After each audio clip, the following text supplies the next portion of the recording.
It's episode 191 of the Author Stories podcast. I'm your host, Hank Garner. Since we are quickly running up on episode 200 of the Author Stories podcast, I'm going to put together a special episode 200, and I would love to have some audio clips from you. If you would like to contribute something to the 200th episode, email it to me at hankgarner@gmail.com.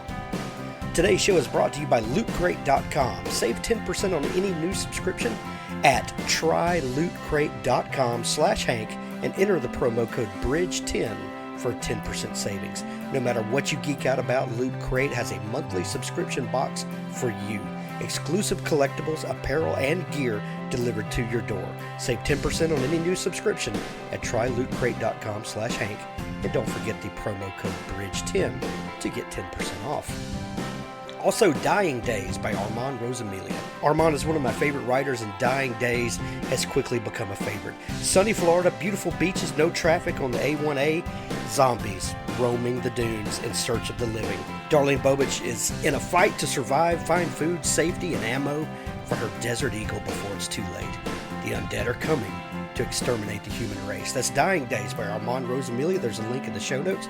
Great summer reads. Speaking of great summer reads, don't forget Patricia Gilliam's Out of the Gray, book one in the Hanaria series. When an Earth-based terrorist group targets Hanaria's ambassador, two teenagers become entrapped in the conflict. There's 5 books in the series so far. Each one takes different viewpoint characters. Wonderful, wonderful science fiction. I cannot recommend it enough. It's Out of the Gray by Patricia Gilliam.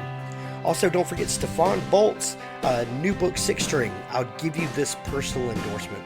My daughter was looking for some new books to read for the summer. I brought her out to my office. We started going through, and I said, have you read Stefan's new book? And she said, no, I haven't gotten to it yet. I said, you got to read this one first. She read half the book in one sitting, and she said, I'm instantly hooked. This is my new all-time favorite book. It's Six String by Stefan Boltz. He carries a personal Garner family recommendation. Ed Gosney and his blog Cool Comics in My Collection. You've heard me talk about it before. Ed is looking for folks to contribute some writing to the blog. So if you love comic books now, or maybe you look back on your past with fondness and those days that you loved comic books and that those stories really spoke to you, reach out to Ed. He would love to hear from you and to tell a great story on his blog about what you love about it. I recommended last time on the show Transmutations, The Strange Change Chronicles Book 1 from Ed. I still recommend that. Grab it for your summer reads. I think you'll love it. Also, Galactic Satori Chronicles by Nick Breaker and Paul Hicks. A thirst for revenge sends one man on a deadly journey through the galaxy in the adrenaline-pumping new novel Galactic Satori Chronicles. There's 2 books now, Earth and Kron. And these books are a gripping thrill ride, guaranteed to please science fiction fans. You're going to love these books. I give them my personal recommendation. Also, Draft to Digital. If you are an author and you're looking to get your books out on every platform available, go to draft2digital.com/author stories and sign up now. They have a lot of tools there that are great for authors. They can help you get your work out so that all of the eyes that are available for ebooks can see them. Draft2digital.com/author stories. I think when you log in and upload your book, you're going to be amazed at the work they're doing. Draft2digital.com/author stories. Stay tuned after the show for a clip from the Jason Crane series by Richard Glebes. Thanks for listening. Well, thanks for joining me again for the Author Stories podcast, where I bring you the story behind the stories and the storytellers. Today, I'm really excited to have a fellow Mississippi writer on the show with me. Merle Temple is here to talk about his series of books and some awesome news that he's had about that, and writing the kinds of stories that he does. Welcome to the show, Mr. Temple. Oh, thanks. Great to be here.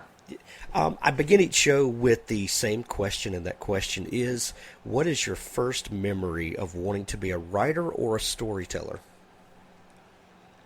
Oh, gosh. Probably if I went way, way back, it would probably be when my grandmother, Pearl, who I keep her real name in the books, because she was a great storyteller in the tradition of the Old South, and that's how they asked me when I was in Hollywood doing interviews in Beverly Hills. They said, "What is it, about Mississippi? Something in the water? All these great writers coming out of Mississippi." And I said, "Well, we revere the art of storytelling, and that's how generations, would pass down stories and tales of yesteryear and keep history alive in subsequent generations." And so I guess probably, sitting at, Pearl's knee and enjoying some of that good King Leo peppermint that she always kept handy. She dispensed love and peppermint, which to her were one and the same. Right.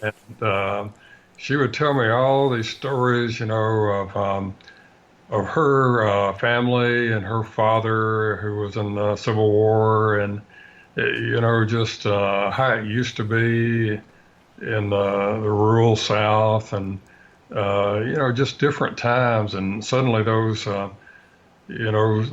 stale and sometimes dry and boring maybe things we read about in history books, they suddenly came alive. They were real people, and you had a connection to people, and you realized there was something before you. and so I would guess probably that's when I got the first inklings of the power of storytelling, and as she did, using words to uplift and edify, and not to bring people down. And heavens knows we have enough of that today in the world, and a lot of anger in the world now. And so I guess that's it. And then throughout my life, I began to write. I don't know if it was very good or not, but I would write different things and essays, and then later, oh gosh, I began to write. In my work, I'd write op-ed pieces, technical papers, and even later, when I lost my mind, speeches for political candidates, and and people would tell me, you have a gift, a way with words. You should write the great American novel someday. And so I finally decided to do that.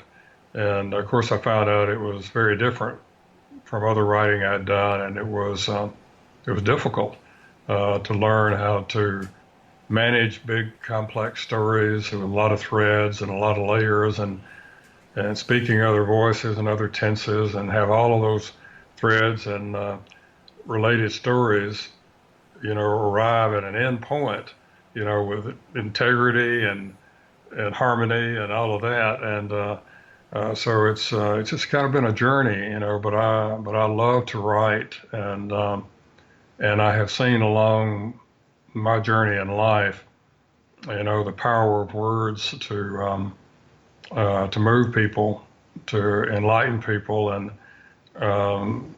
and to uplift people, and that's what I try to do. And when I first had the first draft of A Ghost a Shade of Pale, which was the first book that I tried to write, well, first of all, it wasn't very good. I didn't think. You get sick of it, you write it and write it. Yeah. So many times, you said, "Oh my, this has to be the worst thing anybody's ever put on paper." And then I walked away from it for a while, and I came back to it, and the Lord showed me what I needed to do, and I went through from page 1 to the end. I began to go into each scene, and I began to add descriptors, and suddenly, the characters began to come to life and pop up off the page, and you could begin to see what they saw and hear what they heard, and feel what they felt. And we've been fortunate in that many or most of our reviews refer to how visual the books are. It's like reading a movie, some people have said in their reviews. And the English teachers have been very kind, and they use the books in a lot of middle schools, high schools, and one college made Ghost of Shade of Pale required reading for all English students. And what a thrill that was, for Right. after I got over my terror of knowing that English teachers were looking close to my writing.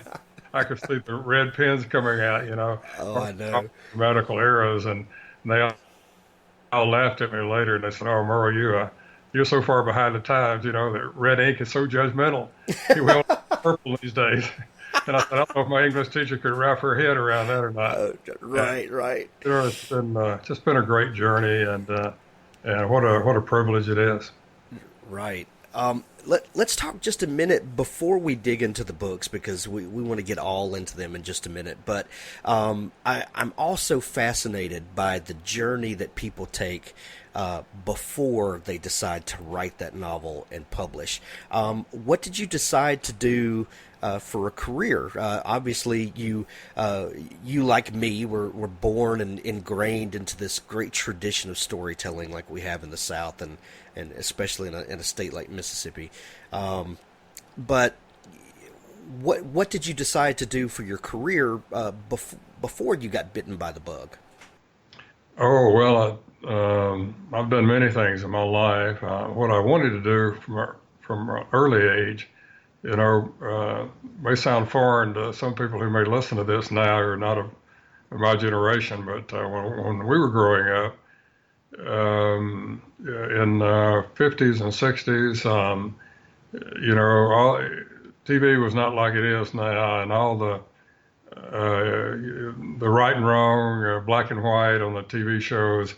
The heroes were pretty straight down the line and good versus evil. And so my heroes from an early age were, like Superman and Elliot Ness and the Untouchables and the Lone Ranger and all those marshals and everything, sheriffs that wanted to clean up Dodge City and Right. and rescue damsel in distress and slay dragons. And so I grew up wanting to go into law enforcement.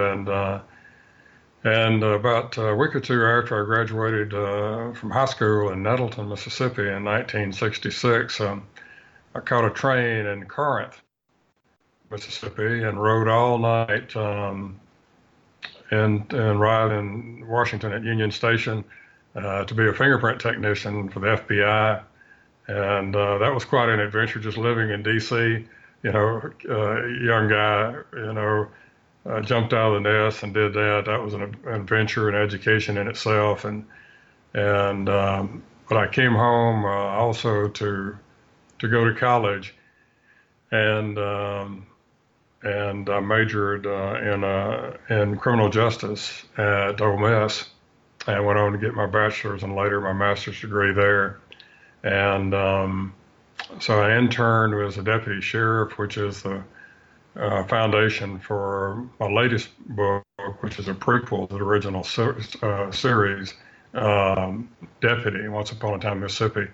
And then Ghostly, the book has garnered so much attention that was drawn from my experiences as one of the first agents in the first drug wars in the Mississippi Bureau of Narcotics in the 70s, and no shortage of things to draw from to write about. Right, right. So you had a whole other life in law enforcement. Did you during those times when you're working in that field? Like you said, there's no shortage of things to draw from. But were you conscious of these things going on, and did you ever think, oh my goodness, this would make a story because nobody would believe it if you didn't write it? You ever have experiences like that? Well, yeah, truth is always stranger than fiction. Right. And, if you had asked me back then, if you'd walked up and told me then, like I told people who asked me about Ole Miss having my books in the library, I said, when I was at Ole Miss, if someone walked up to me and said, see that big old library, one day they'll have your books there, I would have said, what is wrong with you? And it's kind of like that when you're living things, you're in the moment, and you're just trying to survive. And of course, I was almost killed many times, and I was just over in the Delta, Mississippi this week, speaking to some library groups and recounting some of those harrowing tales of yesteryear, and people are quite moved by them. And some people still believe things like that didn't happen in Mississippi. And that's part of the books, is to educate people. Part of the reason I write, to tell people how it really was, how it really is, and it's never quite like it's presented to us in the media. And and also to round out my background for storytelling, I went into, I had to leave law enforcement after I investigated a corrupt governor, and I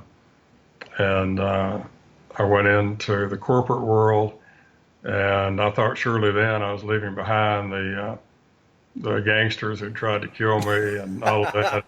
But I found out the unholy trinity of politics, crime, and business was something else, and that the gangsters I dealt with were just choir boys compared to some of the corporate and political criminals that I encountered. And then also in the midst of all that, I totally lost my mind, and I went into high-level politics and got into all kind of adventures and misadventures there, and met a lot of the iconic figures from the 20th century, but all good, bad, and tragic as it was, all fodder for a novelist in his old age. That's right. That's right. You write, your books are set in North Mississippi, where you live. And the one thing that you can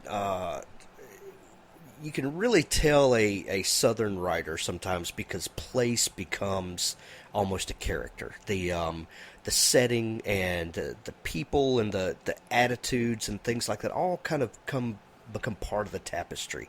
And when someone who can effectively translate the feeling that you get from a place onto the page is a real artist and craftsman, and you pull that off in the pages of your books. But when you're writing about a place like Mississippi that has such people have such strong opinions about this place, what do you do to counteract some of the stereotypes that people have about the South and about Mississippi in general? Or is it something you even think about? Or are you just telling the story from the way you see it and hope people see the place like you see it? Well, I think about it sometimes, but it's secondary. I'm there to tell the story the way it was, and to do it as well as I can. And I don't get into the other too much. I mean, I'm aware of the stereotypes and some of the perceptions of the state, but I want to bring everything down to the ground level.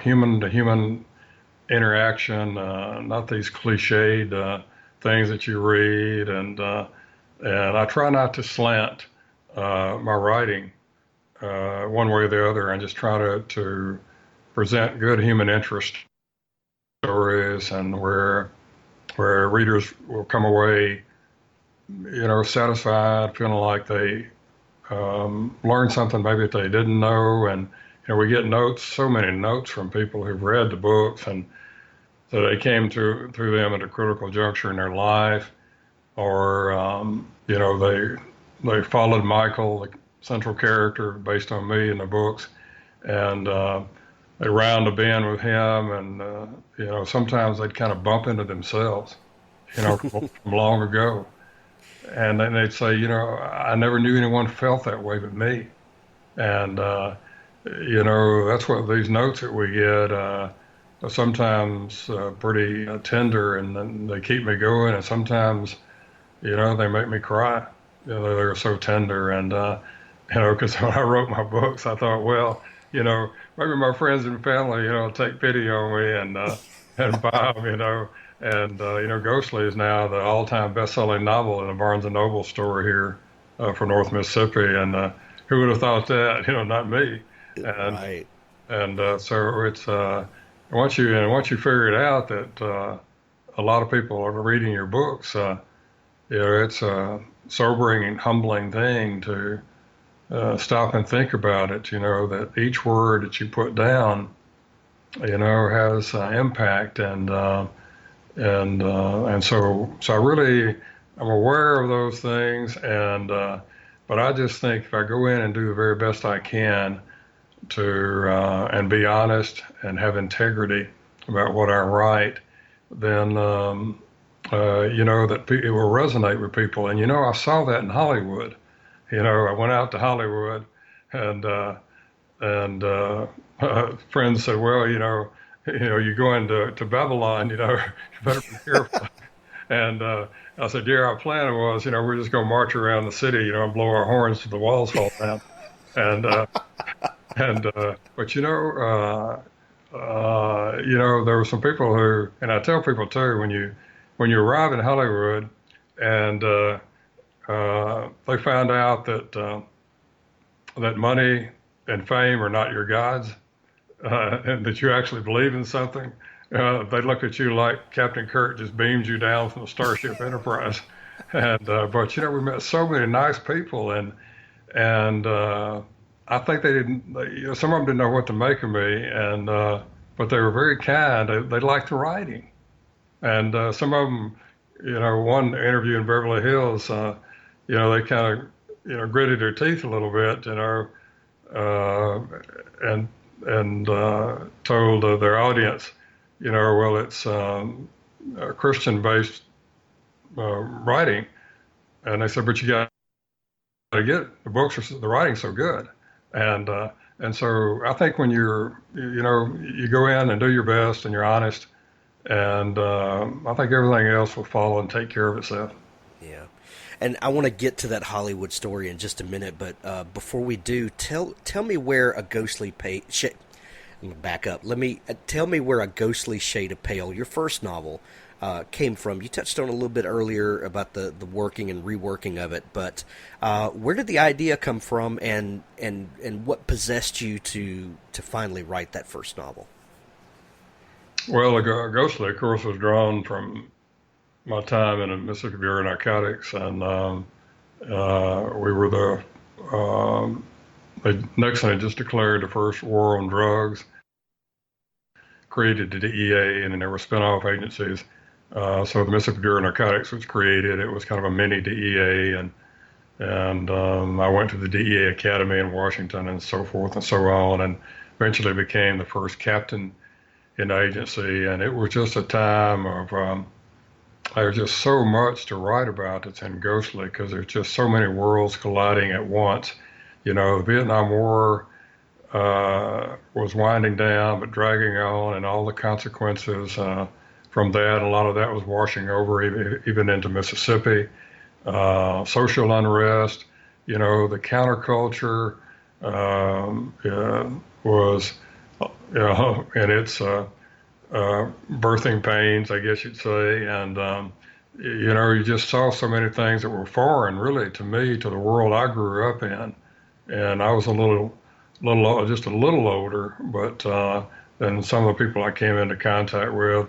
And but they were in the full throes. Many were of rejecting everything that their mother and daddy liked, and I saw a lot of the collateral damage from that, a lot of unintended consequences of that revolt. Mainly through drugs and other destructive behavior that I witnessed undercover, and what a thing it was for someone like me to be undercover and marching in a anti-war rally, in downtown Jackson, Mississippi, with people shouting at me, from the side, thinking I was a communist or something, and really I was just an undercover agent. Didn't care about it. We weren't there because of the peace rally, but there were just so many drug traffickers there that had come in from everywhere, and that's why we were there, just working that aspect of it. And so I was exposed to so many things that were so foreign to me, and it just It left an imprint on my mind and my heart about things that were outside the little safe cocoon, that I came up in. And so all of that spawned that interest in it. And I would tell those stories throughout my life, and people would tell me, "My, you should write a book." And then some things began to happen to me, and I got into some tough times in my life. And throughout my life, when the world tried to squash me or times got really hard, I would find a refuge in writing. And so I think during some of those tough times, that's when I began to start making notes and began to put down the first outlines of Ghostly, which I would add that I hand wrote. I don't do that anymore. I cringe now to think about it, but I wrote that, and that was a torturous process in and of itself. But it was also I learned a lot from it too. It slowed me down, and so I could visit and revisit words and phrases and scenes and gave me time to reflect and look at it and see too if in my imaginings I said, could anyone ever see this and identify with it but me, people who weren't there and didn't live these things as I did. You mentioned earlier that that people were hesitant to take a look at your book because it was a quote Christian book or faith based or however you want to describe that these days. I have read numerous books in that genre, and a lot of times, probably more times than not, left with a kind of a taste in my mouth that because they chose to take this road to write a faith-based book, that the writing was subpar, and that the characters were paper thin, and that it just wasn't good storytelling, because I feel like that the writer felt like that to be one you had to do away with the other. And then, of course, I've also read gritty crime novels that are just so over the top that the worldview is just completely bleak. You write in a way that you don't pull any punches with the reality of the world, the reality of the characters. The crime is very real and visceral, yet there is a particular kind of an undercurrent of hope in it. Was that something that you consciously wrestled with, or is this just Merle Temple coming out in the writing? And if someone is thinking about tackling a book like this, what advice would you give them to stay true to their beliefs and their worldview while telling an honest story? Well, thanks. I think it's sometimes it's a tough line to walk for any writer, but and early on, and I didn't want to write a book or books that would be, well, I wanted to be both entertaining and enlightening at the same time. And so it's a blend, and it's like preparing the cook preparing the stew, and you keep sampling it and sampling it. Like my wife brought me a dish that my uncle had made, and our family was all coming in for a holiday gathering, and she kept bringing me the ladle and saying, how about now? And I said, well, I think it needs a little more pimento. And she'd come back. I said, well, maybe a little more onion. And so, and finally, you have the finished product and the stew, and it's a good blend. And I hope that's what I've done, and that's what a lot of people have written that I have done. That and some people, and so many people read the books who would never pick up anything remotely, labeled Christian, and because they have this strong bias against it. And certainly, I picked up those books that you have too, and I mean, I love all authors, and I tell them, that pursue your dreams and just try to get better at it. Right. But sometimes I pick up some of the books, and it's everything is telegraphed, pretty, and it's heavy-handed maybe now and then, and the character development may be a little thin, and but I love them all, and certainly don't think I'm the be-all and end-all expert on anything. Still learning the craft myself, as we hope we all do, try to get better. But early on, when I had the first outline of Ghostly, um, I sent it to some people in the industry, and they they said, well, this is pretty good, but you need some neon in it. And I said, well, neon? I said, how do you define neon? And they sent me some of my writing back, and just peppered with the worst profanity you can imagine. And I said, no, no, no. I said, I'm not doing that. I said, I can't do that. I said, I'm trying to be honest to my readers and, write books. Novels like novels used to be, where you didn't depend on those crutches. And and I said, I'm writing books, to honor God and tell it the way it was. And if my mother and my English teacher were still living, it wouldn't be a shame for them to read the books. And so I stuck to my guns, and I had some people, debate with me a little bit and say, oh well, it's absolutely essential to use the language of the street and all that kind of stuff. And I said, oh no, I said, it's really not. I said, we have plenty of descriptors at our command to paint pictures with. And I said, unless you're just trying to be, salacious or titillating or whatever, I said, and plus I said, all of that's been used so much now and overused and overused. I said, people are numb anyway. They're not shocked to anything you put in the books like that. And what moves them is the hard work, the heavy lifting. That's really the great storytelling and the painting pictures with words. And that's what'll move them, the move a reader now. It's not you throwing in a 4-letter word here or as I told people about Hollywood, I said, we met with movie producers, and I said I was apprehensive because some of them seem to think that the formula for a movie taken from a novel is where you have a lot of naked people crashing into other cars while they're cursing.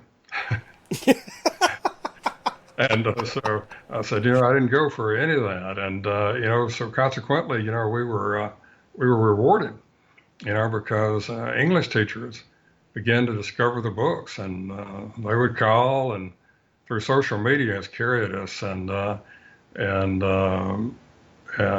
they would find the books, and they use them in English classes. Other teachers would hear about them. And then they said, hey, there's this idiot up there in Tupelo. He'll travel anywhere, no charge, to speak to English students and talk about all of his adventures of life. And I've spoken now that I've lost track, thousands of students who are reading the books, and in Mississippi and some in Florida and different places, and what a privilege, that is. And so it's just, everybody has a choice to make. And I've never been quite, the go along, get along guy. I march to my own drummer, and so now, people said, well, they tell me, well, don't do this or don't go there. They won't let you in. They wouldn't let us in. And we're the experts, and they wouldn't let us in. And when all it began to break and things began to move and people did let us in, they were quite perplexed and asked me, how did that happen? And I said, well, what's the worst they can say is no. And, besides, I said, there's only one expert I listen to. He says, go, I go. And he says, do, I do. That's right. That's right. If I had I attribute everything that I've accomplished to not believing in no and just being tenacious. There's a lot to be said for that. And so when you finished Ghostly, how did you get it published? First off, what year did you finish it? And the publishing landscape has changed so much in this, especially this last decade. But how did you get it published, and how did you start getting it out to people? Well, we kind of wound it up around the end of 2012, and it was picked up and published in early in 2013, and by a small publisher. And we had our launch at the Gumtree Bookstore here in Tupelo, which is where Grisham began. Mr. Jack Reed Sr., who's gone now, he took a chance on Grisham when Grisham was selling his books out of the trunk of his car, if you can imagine. Right, right. And so that's where I launched too, and so they told me, some of the experts, not Mr. Reed and them, but others, told me, well, we understand the lay of the land, and you're new, and no one knows you as an author, and so if you sign, 25, 30, maybe 35 books, that'd be doing pretty well here in Tupelo. People just don't turn out. Well, I signed 235 books, and so that got us up on the radar, and the word began to spread, and just a relentless working of social media, blessings of God, and then the invitation to go to Hollywood. And that jump started it too in a big way. Everybody knew that Criminal Minds, the TV show, had invited us to Hollywood, and they said wonderful things. They'd read the manuscript and had all. Yeah, how did they get a hold of it? Well, I knew Jim Clementi's cousin, and Jim Clementi is a writer producer, Criminal Minds, and really the model for the whole show. Now going, and they've just been renewed for another year, 13 years, I think now, lost track. And Wow. And he was the model for it because he was an FBI profiler in a behavioral analysis unit, and also a first responder at Ground Zero, and got cancer from breathing the dust off the towers, and My goodness. retired early. It helped him set up Criminal Minds, went to Hollywood, and became their advisor, technical advisor, writer, and then producer. And he's made it big in Hollywood. And so anyway, I sent a note to him. I said, Jim, I said, I know your cousin. And I said, I have this manuscript. I said, could you read it for me and tell me if it's any good, if I should do humanity a favor, burn all copies in a midnight ceremony or something. And he said, I will. We're real busy right now filming Criminal Minds and filming some specials. He said, but I'll get to it. And he later in interviews, he told people, he kind of cringed, oh no, it's got another one of these people, he said, you can't believe the stuff we get and how bad it is. Oh yeah. And Hey, I know your cousin. Read my book. actually, yeah, exactly. And so, but he's very kind. He's a very kind person. And so a while went by, and I hadn't heard anything, but I knew not to ask again. And one day I opened my email, and there it was, email from Hollywood.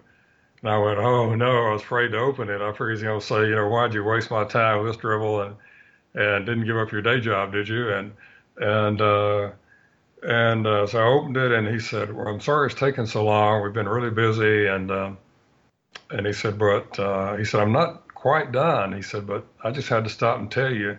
He said, you're not only a great writer, you're a great writer of American literature. That's what this is, a big crime stories literature. Come to Hollywood. I want to represent you. Boom.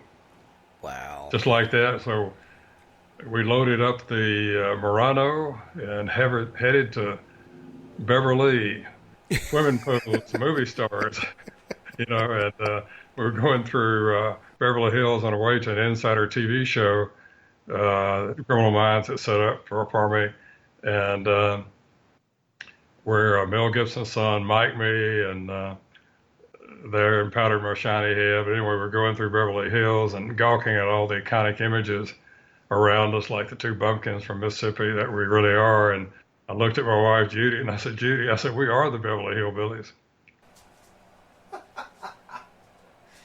Oh, that's hilarious. So, what was your experience when you started meeting with people? Well, first off, what's it like having your book that's really a big culmination of a lot of your life experiences, mixed with some fiction.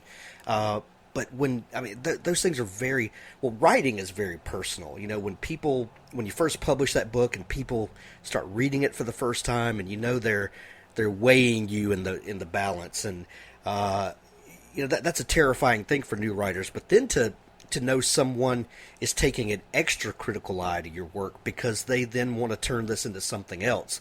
Like, what was that feeling like for you?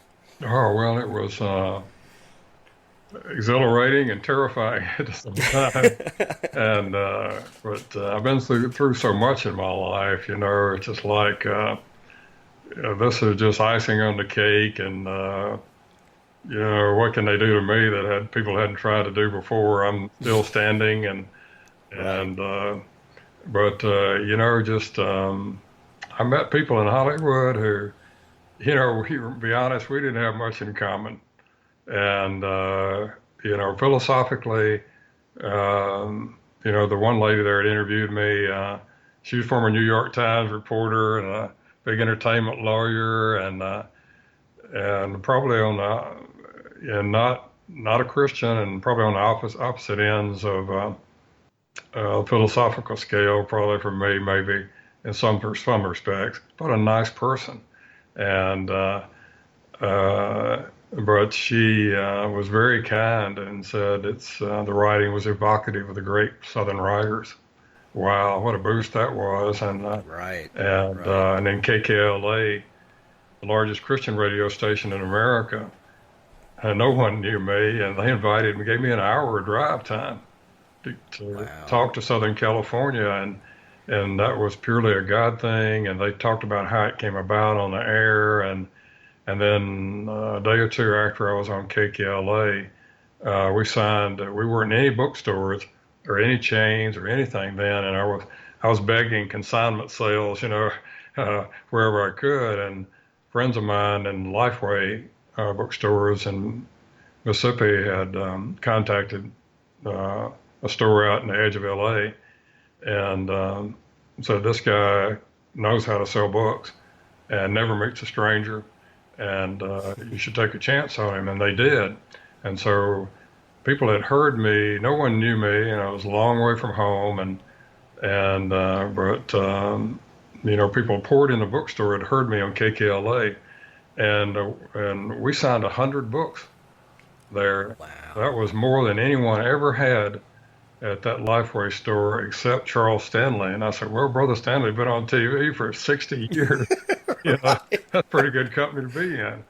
And I went up to Malibu and signed, and or went out to dinner with producers of Saving Private Ryan, and signed books for the cast of Criminal Minds and Major Crimes. And I tell you, it was just we stayed out there for 2 or 3 weeks, and it was just quite an adventure. And not in a place that I ever want to live, but it was a grand and glorious adventure. And now we signed the contract, last month with XG Productions, and that's a culmination of all that work that began 4 years ago, and so they're going to pitch it for a TV series, and so we're thrilled about that. And XG has already placed three series this year alone on three different networks, so they're very successful and very connected.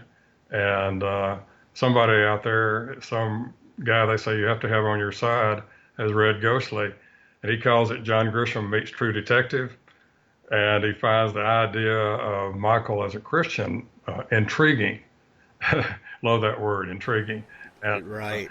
but their marketing plan is they're telling the networks, look, we can marry and merge to huge audiences, Christian viewers and crime lovers, and they think that's what I've done successfully in the books, and they think that will translate into a successful TV series. And they've already started telling me, who they see Michael as. When they see Michael, these actors, Sam Worthington was one of them. They said they see him, and people ask me, well, who would portray you? And I said, well, I don't really know any of these young actors. I said, of course, it goes without saying, have to be somebody extremely handsome.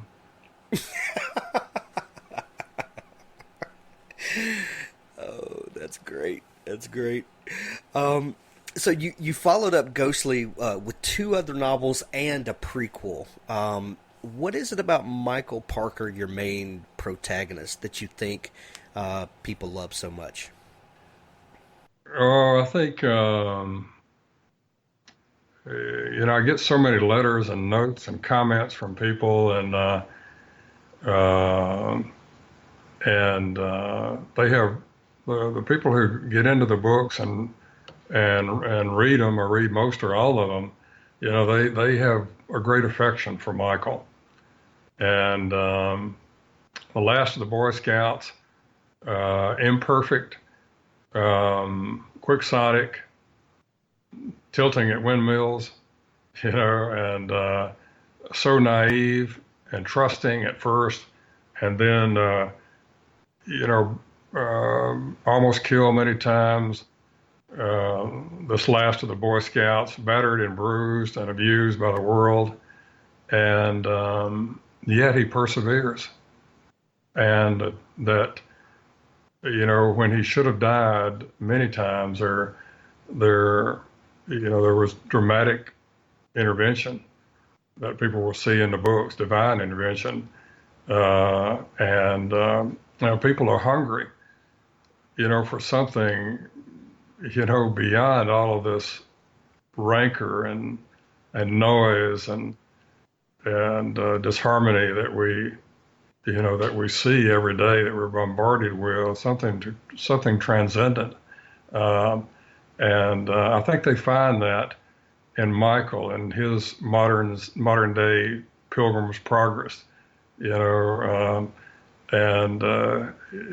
It's they know he may make mistakes, but he's basically good of heart, and that he's kind of every man, or every person who is struggling and yearning and trying to understand and seeking meaning and purpose in life, and groping in the dark sometimes, but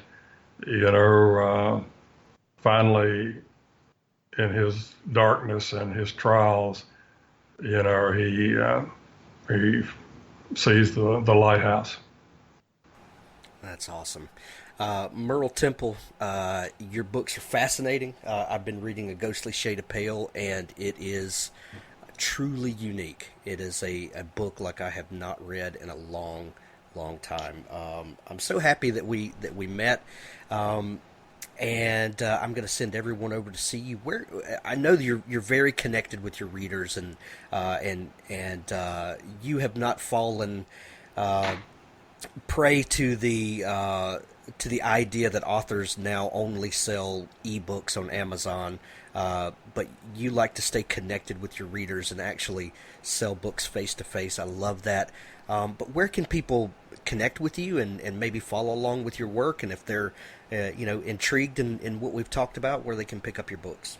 Oh, thanks. Yeah, we left the I meant to tell you we left the first publisher we just had different visions, and I dreamed big, and they didn't always do that, and so we formed our own publishing company and Southern Literature Publishing, and so we're looking for a new distributor right now. My distributor, Cinema Light, went into bankruptcy, and so that set us back a little bit. But you can find the books on Amazon and and uh, and some other outlets. But if you want signed copies, you can go to www.merletemple, MERLETEMPLE.com, and those come to us, and people who can't catch us on the road, where we stay a lot, visiting with people, as you say, and hearing stories and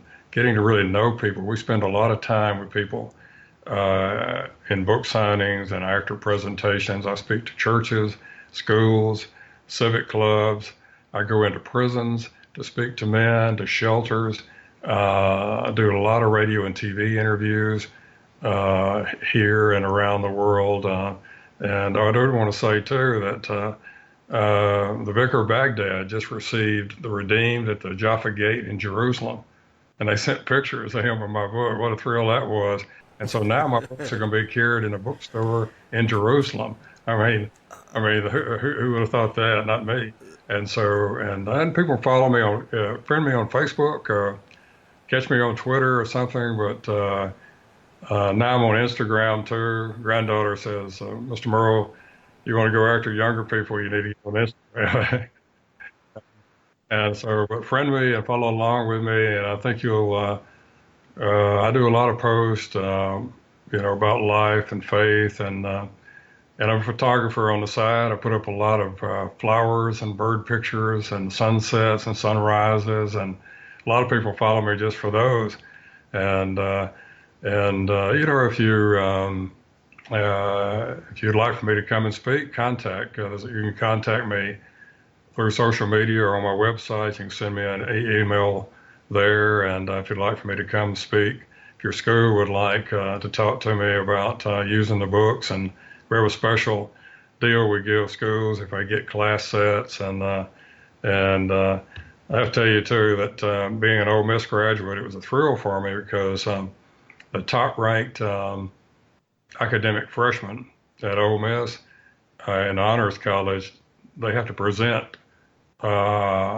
to the board of the honors college and read books and present, and he chose A Ghostly Shade of Pale, and so that was a thrill for me. Just that, and meeting people like Ravi Zacharias, one of my heroes. I got to have a 2-hour private lunch with Ravi, who is a great author himself and renowned around the world, and having dinner and singing songs with Morgan Freeman and the Ground Zero Blues Club. I'm having more fun than an old author should be allowed to have. Right. Oh, Merle, thank you so much for coming on the show. We're going to send everybody over to pick up all of your books and link them up to you with your website. And it's been a great honor to talk to you. Thank you for coming on the show. Oh, thank you, Hank. I appreciate it. Thanks for listening. Now stay tuned for an audio clip from Richard Gleaves. Find a link in the show notes.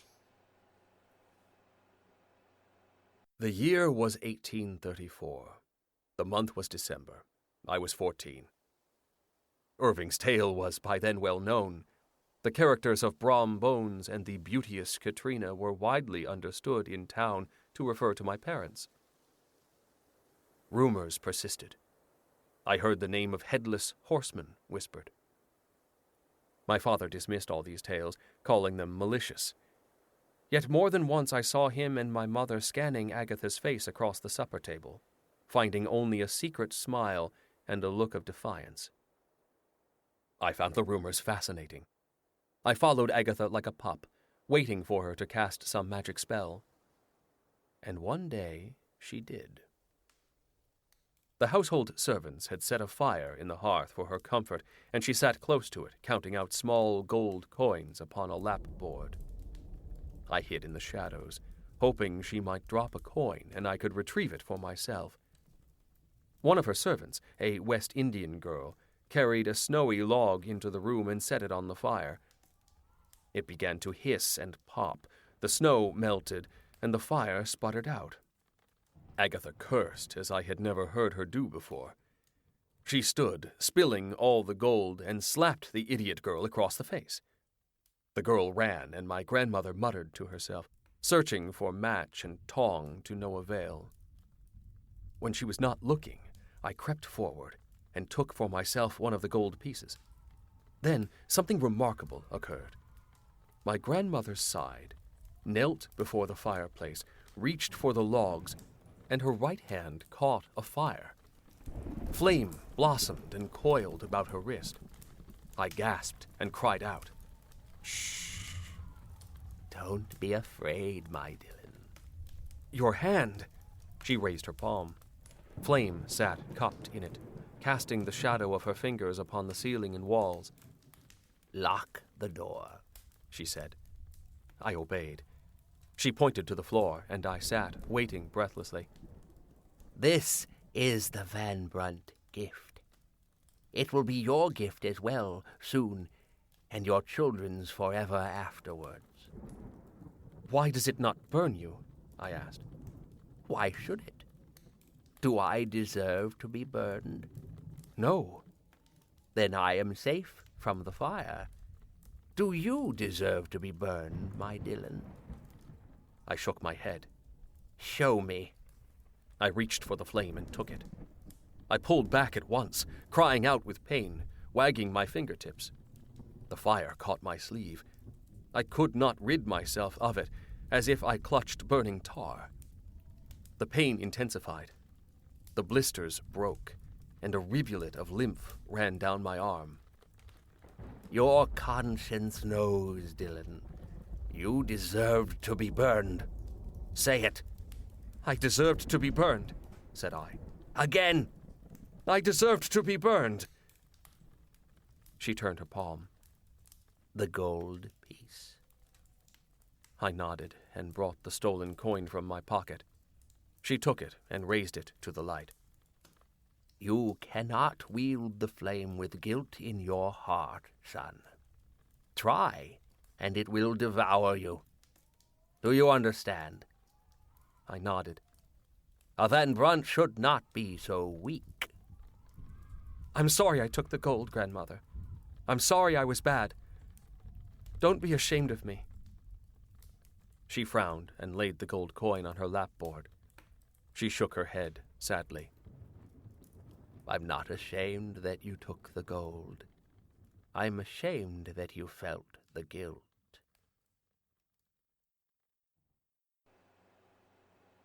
Thanks for tuning in to the Author Stories podcast. You can find new